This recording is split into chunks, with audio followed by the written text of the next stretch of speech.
And we're back with the Costello Coaching Podcast. I'm Tommy Costello with a fantastic guest today, Michael Snyder. Michael is what I think of as a great friend of mine, first off, but second, an athlete that I have the privilege of working with.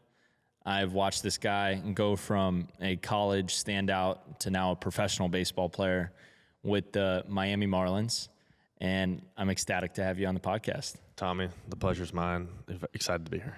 Thanks, dude. Thanks for taking the time to do this. Mike, something about doing podcast, grabbing the microphones, putting the cameras on.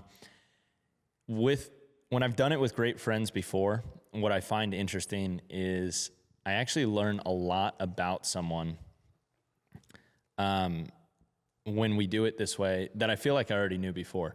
Because I think what this does is it sets up for an environment where we can get to know each other on a deeper, different level. And so what this podcast is about, I know you've listened to a few episodes before, is understanding your story and then trying to connect that with the people who listen to it so that they can grab something from it to improve either their life or their baseball journey. A lot of parents, a lot of players listen to this, and what they do is they can kind of learn through your experience.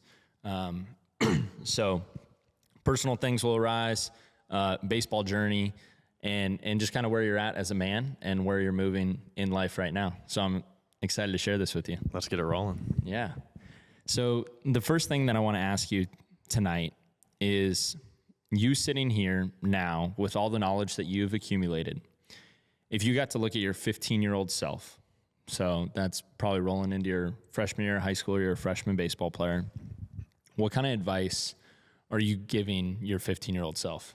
Yeah, great first question. That's I would have to say investing in my relationships and taking time to enjoy the process, however that goes, good, bad, whatever. Just taking the time to roll down my window, take a look outside, like smell the roses, as they say. And just really going in on my relationships with my family, my friends, my teammates, teachers, whatever the case is. Like, life is so short and we have to take advantage of our relationships and build those up because that's what's going to give us the most happiness inside. It's not being a professional and making a ton of money. Like, that's great. But for me, I would say put in more time and effort into my relationships with friends and family and embrace those moments that you look back, you're like, wow, like that small little nugget sticks out. Like, that brought a smile to my face and that really lit me up inside because, money and fame and whatever, like that doesn't do it. Like, you smiling on the inside and feeling that burning desire of making somebody's day does. So again, family, friends, investing in friendships and memories. So you're telling 15-year-old Michael, hey, look at your teammates, lift people up, be as present as you possibly can be. Because I'm sure you're a 15-year-old in a highly competitive situation. You went to Harvard Westlake, right? There's phenoms left and right at that school. And you're in a highly competitive atmosphere. Were you not focused on the relationships? Were you more focused as you kind of reflect back on just getting your results that you wanted and you didn't, enjoy the people that you're around? Is that where you're at, or is just that the advice you'd give yourself? I think that's just the advice I would give myself. I was very diligent in my work, in baseball, school, and relationships. I had a lot of boys on the team that we were all tight. I would just say, looking back and reflecting even more so, like, take the time to enjoy those moments just a little bit more, maybe. Be more present on a daily basis and uplift and bring energy to the baseball field. And like you always say, serving others. We're here to serve. That's different for many people, but serving those dudes that you love and play the game with and, are playing outside and off the field, doing whatever it is you do, just going all in on that because that's what you remember. You don't remember how good somebody was. You remember what kind of person they were. For sure. And what kind of friend they are. Totally agree. And so you're 15 years old. You're at Harvard Westlake. Were you a varsity guy right away? Out the gate, JV, starting shortstop. So it was great. Sick. I got to stay at shortstop, which is great before getting moved later on. But, hit leadoff, hit third, just like super cool. As a bigger dude, as a freshman, it was cool to lead off and just kind of like be the spark plug of that JV team. it was great because I got to develop at a little bit of a slower pace. I wasn't just shot up to varsity and thrown into the fire at Harvard Westlake. Again, highly competitive. So having that year of like transitioning into high school, figuring out who I am as a person, as a 15-year-old, like I don't know anything, nothing at all. So JV was a great time to kind of figure some things out, like building relationships with my coaches. Sean Court, best head coach there is. Just like a great time to have an intro to high school. Sweet. So you're a freshman, you have a good JV year, you go off to play in that summer. During that time, younger guys could be recruited. Were you recruited at a younger age, being a big time player? You're obviously with the Marlins now. You played at University of Washington, played at University of Oklahoma, 2 premier schools. Most kids in this area are kind of getting looks, around that time. Were you in that category? For college or high school? When you were in high school, were you getting looked at by those schools, early on in your high school career? Not a chance at all. Really? For me, it was senior year, nothing from freshman to junior year. And, junior year, that first day of September is like the day you're eligible to get looked at and coaches can talk to you, like nothing, like at all. So senior year, Ronnie Prettyman from University of Washington reaches out via email. Hey, want you to come up for this MLK weekend camp. Want to see you play. Personal email, not like the mass email they send to everybody. Go up to Seattle, me and my dad, go to the camp, do well, show off some good skills, whatever. So this is the fall of your senior year. This is fall of senior year. Wow. So late in the process. Okay. Go up to Seattle, have a good camp, talk to Prettyman, Lindsey Meggs, as we know. Coach Meggs. Go Dogs. At the end of it, offers me a walk-on spot, and I was thrilled. I was blessed with an opportunity of a walk-on. Because it was the only offer I had out of high school, a walk-on, and it was great. I was like, this is amazing. I'm going to be wearing the purple and gold. Like, this is what I'm doing. It was a very simple decision. Me and my dad get to SeaTac, and we just kind of like looked at each other, gave like the nod, and just, this is what we're doing. Like, didn't talk about it more. Like, next day I call Prettyman, hey, gonna be a dog. That simple. Nice. And were they pretty fired up? They were fired up. Another SoCal guy. What did Coach Meggs say? Oh God, I don't know. He's so stoic in his ways that it was just like probably like a nod and like a firm handshake, trying to turn my wrist over too. Like nice, just like getting in there. Yeah. What was that like playing for him? What was your experience playing for Coach Meggs? So for those who don't understand, legendary college baseball coach, known for being pretty hardcore, holding the line tight with his players. And I played for him. I actually went to University of Washington as well. So Michael and I, when we met a year ago. We got to have that commonality of playing for the same coach and living in the same city and share some of those stories together. What was your experience? Yeah, I mean, I was with Lindsey Meggs for 3 years. Out the gate, like hard-nosed, blue-collar, lots of bunt defense, lots of first and third, lots of ground 18 balls. 18 plays for first and third. 18 touches, cut off this, that, hitting ground balls to second base, moving the runner over, like typical West Coast baseball. Looking back, I love my time there. I thought he was a great head coach for me because it reminded me of Harvard Westlake in terms of just kind of the blue collar. His mentality was like being tough. Like, we're not going to worry about all these other things that we think matter versus like what actually matters is us competing, being super tough and just diligent in our process. So for me, people like him, people don't like him. I was a fan of him because of the way he handled the team. It was toughness. It was just getting gritty. And some guys didn't like that. It might've been too rough for them. I think one time you told me a story about where he kind of chewed you out in the dugout and it like sparked a fire in you. Oh yeah. And you played your ass off the rest of the game or the rest of the season. Yeah. I'll share the story real quick, but it's against Cal. We're at home. We're on Montlake. It's freezing cold, whatever. Like, we're on defense. I'm playing third base. Stuart Fleslin's on the mound. It's a first and second. Yeah. First and second. They lay down a bunt. It was a tweener. I let the pitcher get it. Left-handed pitcher, for those of you who know. it wasn't like hard at third, but it was kind of that tweener. Stewart picks it up, throws it to first. Noah Sue standing at 5'3", goes over his head. They score, just like shit show. I get back in the dugout. Snyder, come here. Grabs me, like, not by the collar, but like grabs me, and he's like, that's your ball. Like, you got to have that. That's your ball. Left-handed pitcher, you know that. He can't throw that. And then he goes on to say a couple things I can't repeat here, but it was like, do you want to be a practice player? Like, that's all you're good for here. I was like, oh, so that's where we're going. You know, just being called like a practice player, like straight to my face, mid-game, fresh off that bunt play. I was livid, not outwardly, just internally, like, So it made you more mad than upset. Yeah, I didn't take it personally, like, oh my God, like he's offending me. No, like, matter of fact is, like, I do need to make that play. But it just pissed me off in the moment so much that I was just angry at him, for sure, at him, and just so, like, livid. I remember going on deck, like, my bat wag was a little bit firmer. Like, my intent and my focus was tuned up, like, cranked up. I go up there, first pitch, runner on second, fastball middle way, like, scorching hot line drive right field, RBI.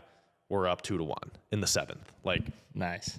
Kind of a cool moment. I was like, wow, like, that honestly benefited me. You getting in my grill and, like, getting on my ass. So, blessing.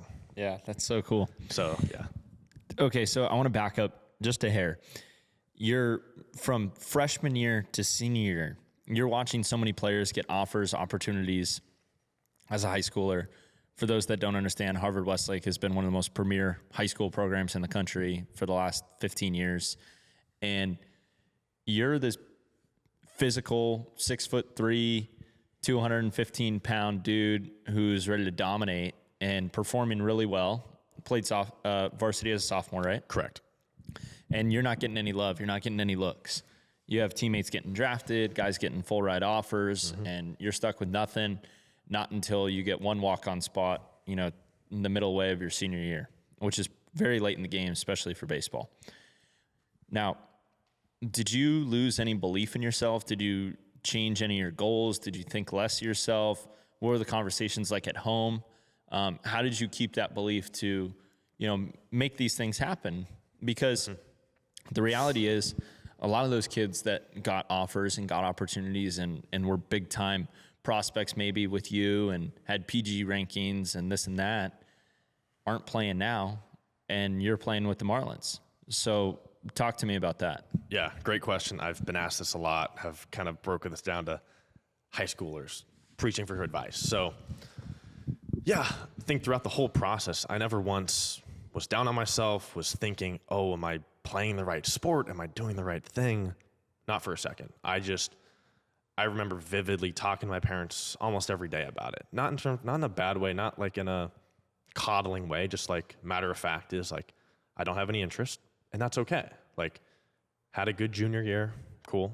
Go into senior year, have a good fall, and if you just stick your nose down and like literally take it one day at a time, like practice, school, rest, just do your normal process, like go throughout every day the same, with the same steadfast mentality, like it will work itself out. And my mom was influential in just instilling those words into me as well. Like, hey, like, that's okay. Like, it might be the fall of your senior year.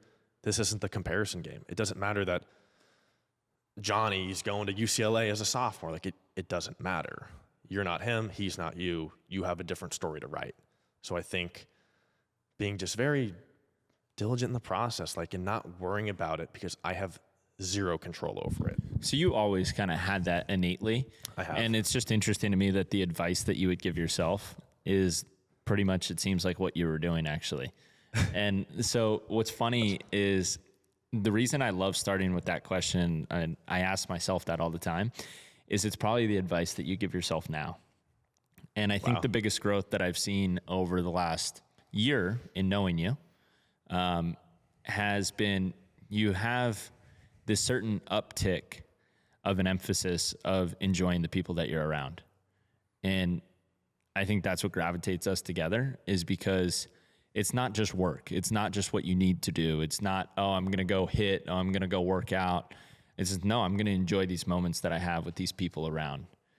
And I really believe that when people take that approach, it's easier to do more work. And when you're putting in more work and you're putting in a higher level of focus with a higher level of effort, you'll get better results. Couldn't agree more. And just to touch on that point again, like as a high schooler, having kind of a little bit more of a mature approach, like my parents are everything to do with that. You know, the way they raised me and just conversations we would have in high school. Like the reality is what it is, and you can't spend time wasting energy about something that literally does not exist. So again, like staying so committed to the process and just okay with whatever happens, because at that point, it's out of your control. Like whatever happens, literally happens. And I was blessed with a walk-on opportunity, and that was that. And like, it was the coolest thing in the world. Like coaches, teammates, super excited for me. It was just a great time. And really the fruits of just staying committed to the process and not caring about someone else's journey, because it's not mine. Yeah. What do you think made the shift for you, just looking at your stats from college? Statistically speaking, if you look at your stats, you made a transition from a role player to a key player. And maybe that came with age, experience, reps, but I'd be really interested in maybe if there was an internal transformation with you as a person that made that shift. Yeah, love this question. Yeah, early on in my career, went from a defensive replacement to, being in at third for for all of my time at Washington. Played third base, maybe first every now and then, but third base at Washington. I grad transferred to Oklahoma. So you think that at UW you were a role player, and then you go to OU and you become a key player?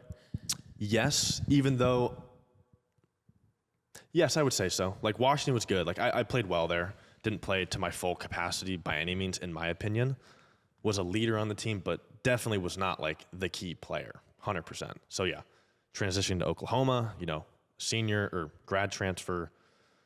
I think not just as a baseball player, like defining skills and new set of eyes, new coaches, new teammates, new environment, new culture. That definitely played a role in my development and my uptick as a baseball player. But I really think it has to do with things outside of baseball, maturing as a person, gaining new experiences. Like when I met you, that's a whole other story, but like becoming a different person essentially, and taking care of what matters. People matter, not your individual accolades. Like me, you, training environment was a huge, huge boost for me. And so I think taking that into Oklahoma helped me have the season I had, amongst other things, such as training and different emphasis on what I needed, what Michael Snyder needed as a hitting development standpoint. Yeah, that's interesting. So I know that, not to get too far ahead of ourselves, because there's a lot of important things that happened with you in your career at Washington, your growth and development there, and then how you transitioned to OU and the new environment sparks new thoughts, new feelings. And I know that the coach at OU, at least from what you've told me, was very team emphasis. We're going to be bonded as a unit. We're going to do this as a team. We're all team focused. Every at bat, we're in the box together. That type of approach. And then you get to pro ball, and it was, from what you said, a massive culture shock in the terms of how the actual game was played.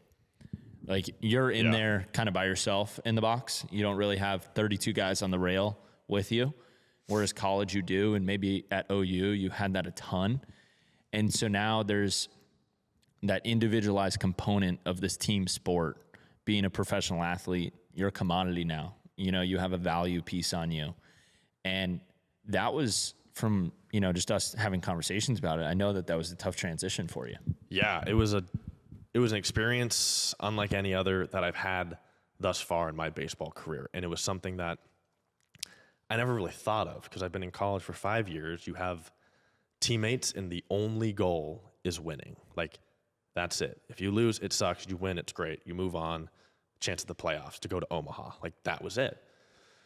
Go to pro ball, it is more individualized. Like, winning at a low A or minor league level, that's not the importance, right? Like, winning at the big league level is. So, amongst development and coaching and environment, yes, very different. But the individual aspect was the biggest kind of turn for me, and is and was the biggest adjustment that I will make going forward, of just kind of harnessing that college mentality of like team, and bringing that into the pro scene, I think, just a little bit more. And for me, that's building relationships with my teammates, like having fun in the dugout. Like, it doesn't have to be a funeral. Like, we can cheer each other on and say really stupid things to make each other laugh, whether that's at the batter, at your pitcher on defense. Like, have feel. We're baseball guys. Like, don't be an idiot, but like, have fun. It's okay to smile or like show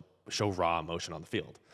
And that's something that helped me my last year at college, was just like being raw and being my most true self. And that helped me as a person and just as a player and a person in a leadership position on that OU team. Yeah. Rolling in as like an older guy, being a fifth year guy. How old are you? You're 22, 23?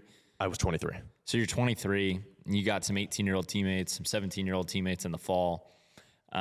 You obviously roll in as like this dude with this presence. You're a big physical person. Did you feel like there was a little bit more room for you to be yourself in that environment? 1,000%. I think going to a new place, I had a fresh slate. I could essentially start over and kind of reinvent myself. There was at Washington, I was on the team for 4 years, and I was the person I was, and people knew me as that Michael Snyder, which I go to OU, I didn't know a single person. They don't know me. The coaches don't know me. They don't know how I play, how I act, how I just am as a person. So I took that time to really like harness my true raw self and just be free with it. They had no prior knowledge of me, of how I tick, how I do this. Like, I could essentially just like not reinvent myself, but just stay true to myself. Be yourself, yeah. Truly be myself. And it was the greatest gift I have ever had. It was just that rebirth and getting that fifth year. It was a rebirth. It was a rebranding of myself and a discovery of what my true potential is just as a person, and the energy I can provide and the people I can inspire, especially those young kids. I'm a 23-year-old. I roll in as the fifth year. Like, I have a responsibility to my team to lead. It's not put a C on your shirt, you're the captain. No. Like, we had a lot of older guys. I was one of 8 seniors, and like, very veteran team that had established a really good culture past couple of years. So I'm rolling into this thing like. And you guys won the Big 12, right? Oh, yeah, we did. Big 12 champs. That's so cool. Oh, it was great. It was a cool season ever. Could have been better, but I mean, amazing.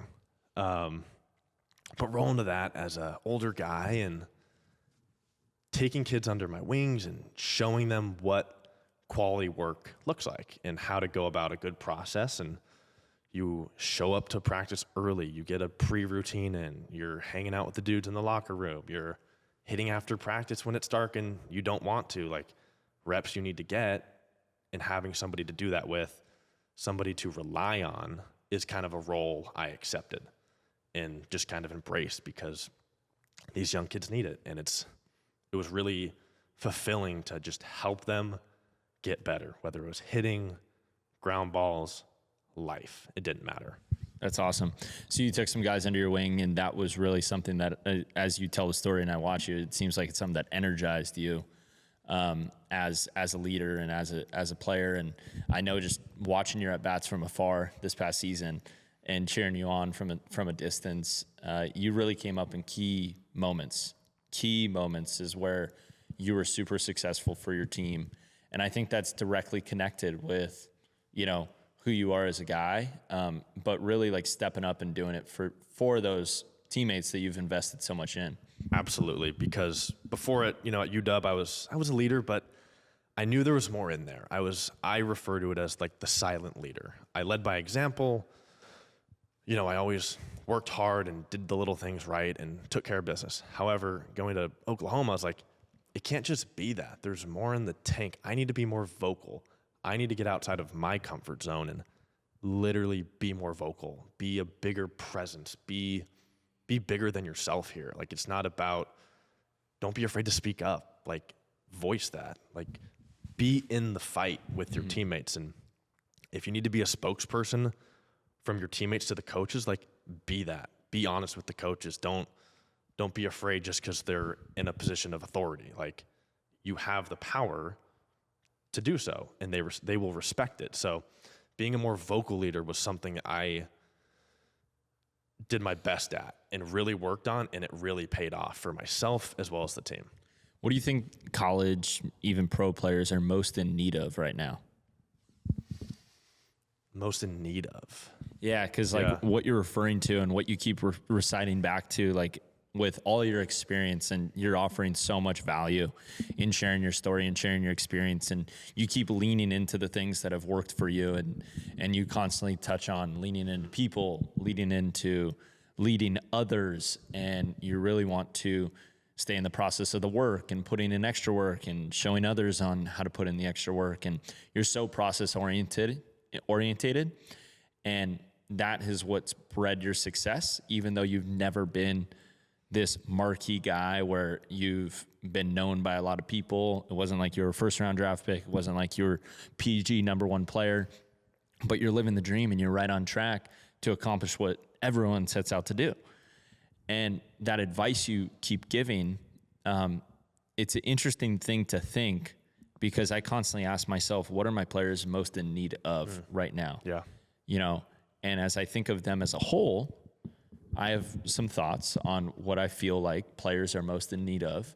And then as I make it down to an individual level, as you know, as every athlete knows that works with me, we get down to a really granular level of what you need. And we get really specific on what is going to make Michael achieve what he wants to achieve. How are we going to go from where we're at to where we want to be? And what are the specific details in which we're going to do? And as a whole, though, as you're around college players, you're at multiple universities, you're now in professional baseball, you just came back from the Dominican Republic and saw the way that they're doing training in the DR. What do you think, as a whole, the college and professional players are most in need of right now? Yeah, I think along, skill development is obviously like a huge thing, like harnessing your skill or a skill-specific sport. Taking the time to get very, like you said, very specific with our strength and conditioning, our baseball work, our throwing programs. Like, that is, I think, probably the most important. But also, as I keep mentioning, becoming a better teammate, I think, takes the load off your back. And it's something you don't think about in terms of how is this going to make me a better ball player, because it's not as tangible of an idea as, let me get on this high ride heater machine and hit these foam balls at the back net, versus how can I lead others and be a better teammate? It's something less desirable, I would say. It's something that I think just kind of gets swept under the rug a little bit. Coaches don't think about those aspects that could really influence a player. And maybe all that player needs is not to hit a ball 500 feet, but it's how to be more present and engaging with others, because in turn he will have less stress, less things on his mind, and perform better. So that's how I like to approach things. It's yes, it's physical, but do you have any ideas on how to get someone more into that state of mind? I think because what's interesting about you, and I think there's some things that that you're not even tapping into, in terms of you do a lot of things to show up the way that you show up. And you show up with a great amount of presence now in your life. I don't know if you were like this 3 years ago. I didn't know you. I was not. But my thought process on this is, when I think of what players are most in need of, number one word that comes to mind is support. They need support. And they need someone that cares about them and loves them. And, if you achieve at the greatest level, great. If you don't, that's fine. You're a couple good moments away from achieving it. even if you haven't already. And to have a player to know that, I think is probably like the most important thing that they're in need of right now. And I think when you're giving to so many players and you're giving as a leader and you're giving as a person, when we give something, it comes in return to us. Now, back to how you show up in order to be ready to give is everything. So my thought is people have a great time at a wedding. People have a great time at a prom.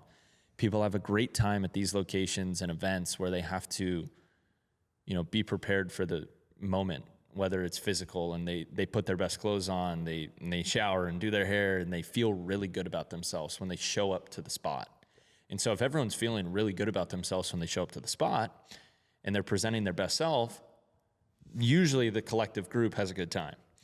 And what happens, I think, a lot of the time is people disregard the importance of taking the time to set some time aside to dedicate to themselves so that for the rest of the day that they show up with their best self.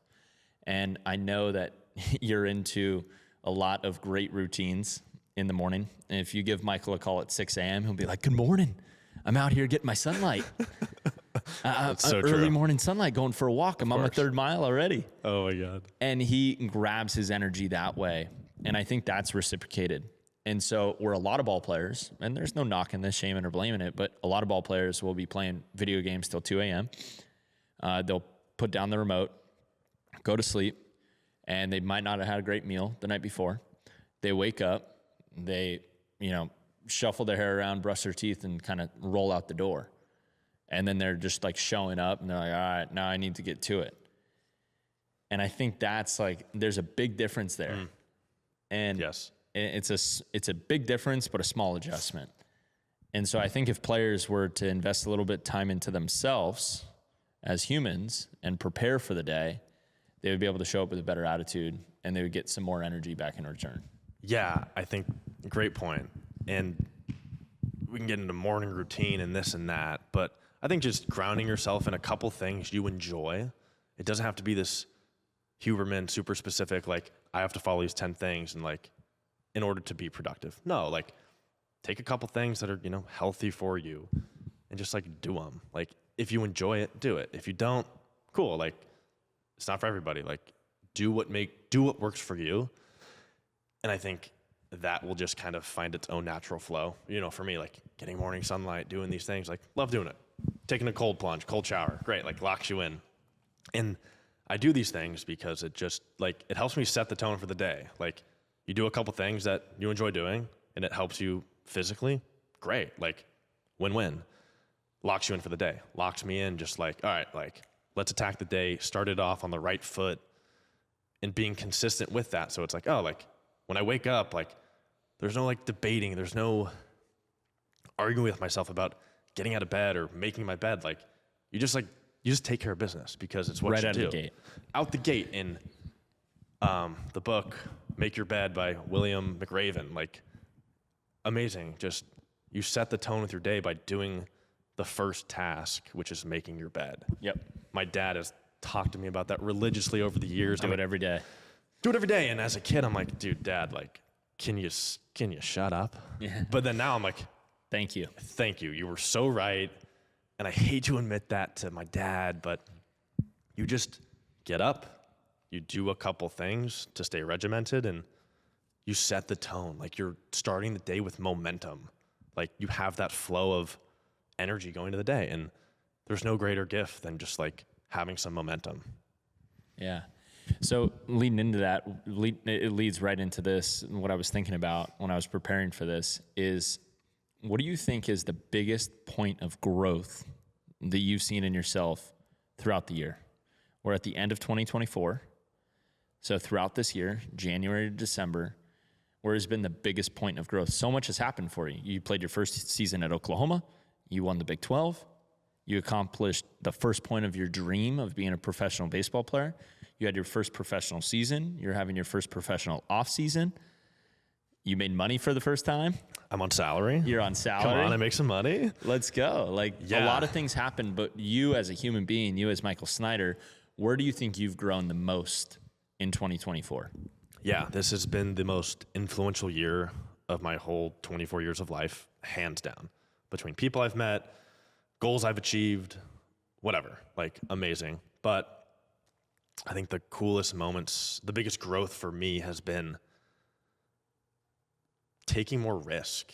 And what I mean by that is like getting uncomfortable with daily decisions. Like, oh, like you don't want to be as vocal, like go be more vocal. Like go say hi to some strangers. Like get outside your comfort zone. You're at a coffee shop, like talk to the dude next to you. Or you're on a walk, like say, hey, say good morning and I love your outfit. Like whatever, like just putting yourself out there and kind of networking at the same time. Like you don't know, you're not doing it to gain anything from somebody else. You're doing it to be kind and to spread some joy. Like you saying hi to somebody on your walk might make their day because they're so glued to their phone and trapped in their music or whatever. Like say good morning, they might say it back and you're like, wow, like that dude's like super, super nice. And he said good morning. Like, and to you, you just said good morning. Like it's nothing big, but it's just stuff like that. Like getting uncomfortable and just trying to instill joy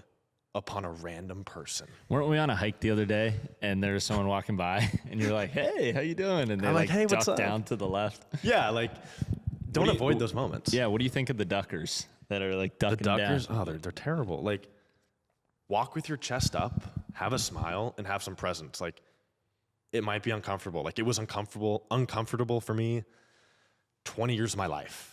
You know, I was the ducker, but now I'm like the guy that's overly nice. I can't imagine you being the ducker ever. Dude, I'm telling you this past year, like life has flipped in a positive self-growth way. Like I just look at it differently. I don't take it as serious. It's not that serious. Like enjoy it. And part of, for me, what kind of gets me going, just like being happy, being free, being loose, like dancing a little bit in the weight room, like yeah, good times. You know, having those good times. Isla Khalib, you know, just doing things are funny. Like it's not serious, bro. Like enjoy it. Say hi to the stranger. Say hi to the girl. Like talk to the mom that you're friends with. Whatever. Like it doesn't matter. Just embrace it. Enjoy it. Yeah, totally. You know how to talk to the girls, obviously, with that beautiful face of yours. Stop it. That's for you. Come on. Well, Michael, the last thing I want to ask you is, what is your biggest goal for 2025? So you've made this shift, I guess, in personal growth as in a personality way of being more open, being more open-minded, walking around with the right kind of energy, receiving the right type of energy back to you. What do you think is your biggest place of improvement or your biggest goal or your biggest focus for the year coming up? Yeah, I think just one, taking care of business, having a great off season thus far, like continuing to get bigger, faster, stronger, really specific skill work, becoming more fluid in my movements, and those things are great. And again, continuing on a personal level, putting yourself out there, being uncomfortable, doing things you normally wouldn't do. It just helps you open up. And I think doing that helps me as a baseball player too, on the field, like connecting with teammates better and just getting to know people more. As terms of goals, like kick ass and continue to climb the ranks of the Miami Marlins organization. Like, why not? You know, like we're here, might as well do it, and just enjoying the process. But like, we're here to take care of business and kick ass. So yeah, that's the goal. So in this off season, and something I don't know if you want to touch on it, but I'd be interested to just hear your thoughts. In terms of your focus this offseason, technically speaking, what have been the biggest points of emphasis in the way that you've used probably the first 4 or 5 months outside of competition to improve your technicalities? Like maybe there's a player listening to this that's keenly interested in what you're doing technically right now in the weight room, skill side.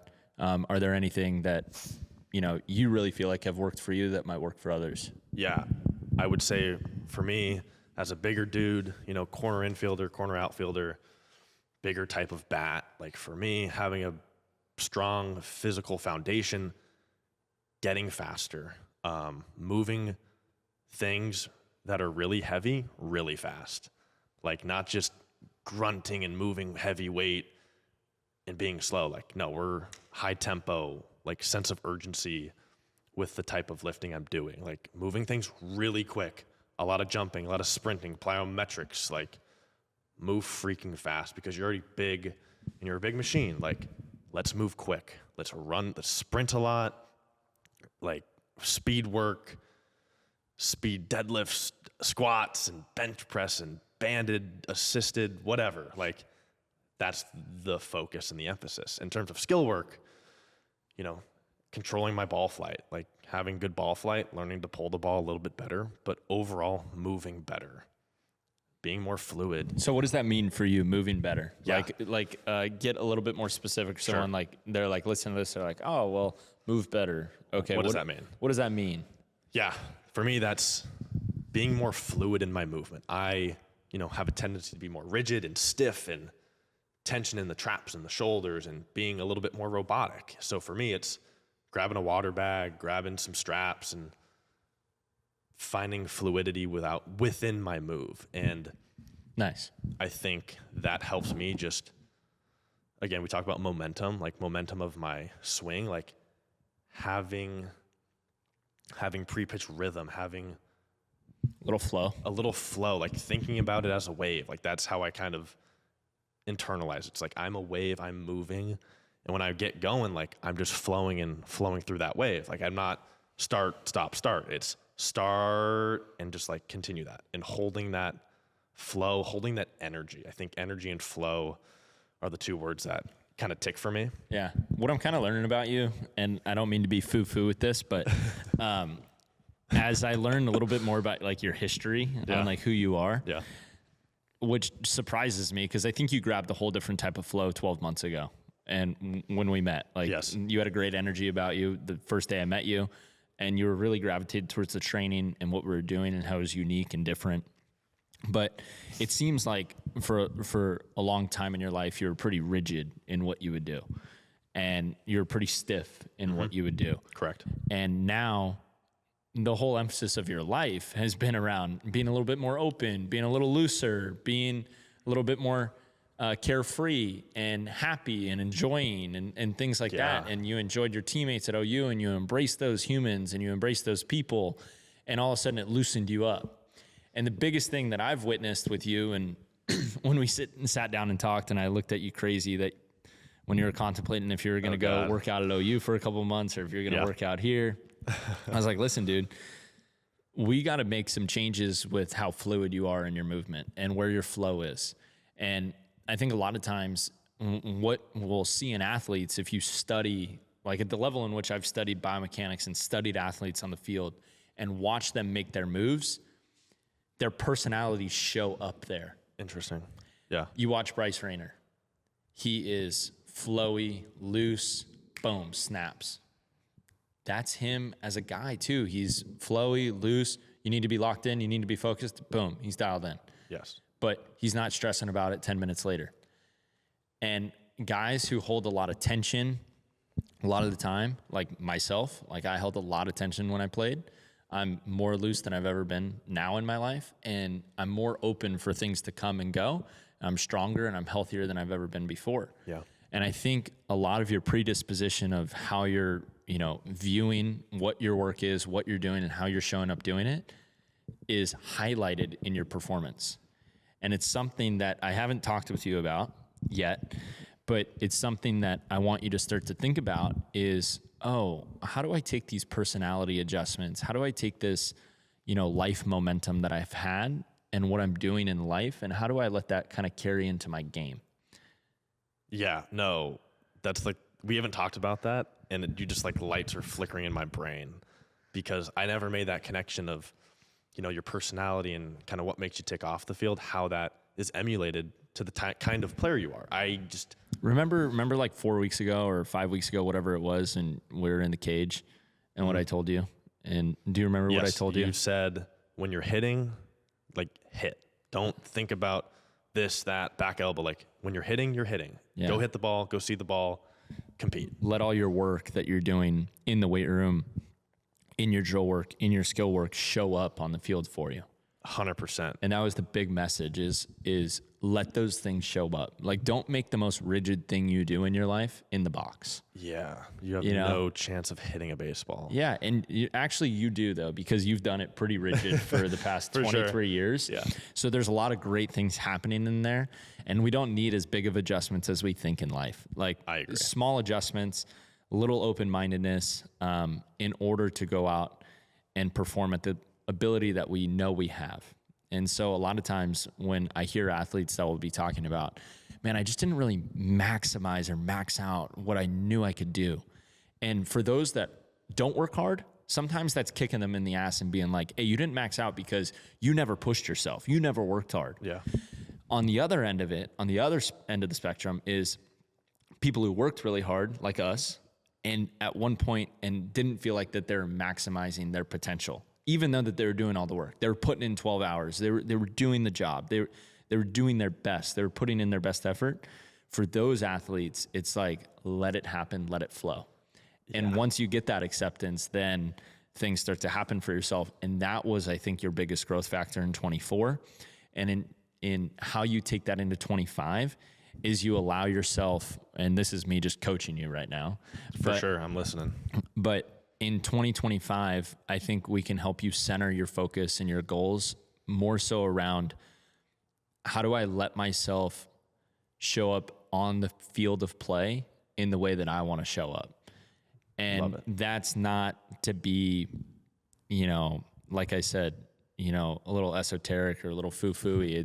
It's visualize how you want to show up on the field. Do you want to be that athlete that's loose in the box with a loose T-spine and they whip that barrel through?